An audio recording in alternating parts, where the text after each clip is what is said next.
Ինչի խոսքը դնում, ասենք այդ գնից, բացի այդ շենքերից, ասենք այդ գծի վրա, սեփական տներ կան։ Այդ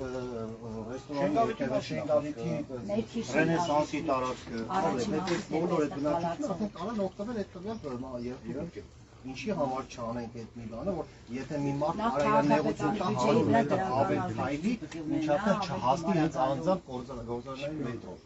Որտեղ հաստատի ոչ մեկ աշխատողը հաստատ չի հալայի 100 մետր եւս ավել քայլի հասնի դեռ գործի տեղ։ Բացի այդ մի խնդիր է։ Ուրեմն այստեղից 14 համարով կարող ենք հասնել կենտրոն։ Բայց այնտեղից հետ գալուց մենք պիտի անպայման պտտվենք Չարբախով կամ այդ էլ հարցը ինչքան ժամանակ առաջ մտնում էր այստեղ նոր էր։ Առաջ մտնում էր այստեղ։ Բայց հիմա չեմ հասկանում ինչ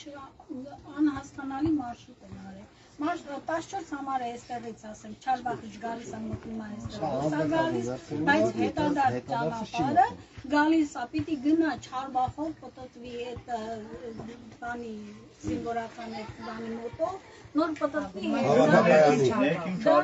Այսինքն հետադարձը ինքը ստեղ ինքը կանգառ չունի այլևս։ Ինքը մի անգամ ռեստորանի մոտ կամ այդ Սպասիվոյի մոտից ինքը ծգնում է իր կամեց։ Հետ, ասեն այնտեղ հաստատի դեպքիշնաս նստես հաջորդը Ես ինքս խուսափում եմ։ Ընդհանրապես խուսափում են եւս ասենք մի կիլոմետր ավել քշելուն, էլի։ Այդտեղ անգամ մահով չտպել։ Աչի, քաղաքապետարանից ներկայացուցիչ ունենք ստեղ։ Չէ։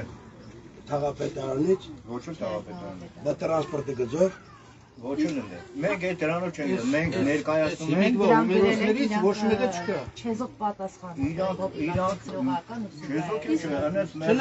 պատասխան են տվել, որ Եթե գնում եք ներեք մի բաներ ասեմ, եթե գնում եք խոսքը շահերի համար, ժողովրդի շահերի համար, այսինքն այդ էքսիչն է նշեցի, ասենք եթե պետք է 10 հոգու շահ պաշտպանենք, բայց 100 հոգին Ցավը տանում եք այն տրանսպորտի հարցը, ոչ քաղաքապետարանից կա, ոչ տրանսպորտի վարչությունից, ոչ տաղապետարանից 100 հոգին շահում է, 10 հոգին տեսակ ինչ-որ բան, ավելի փայլան է, Դե հաշվառի դերակաշ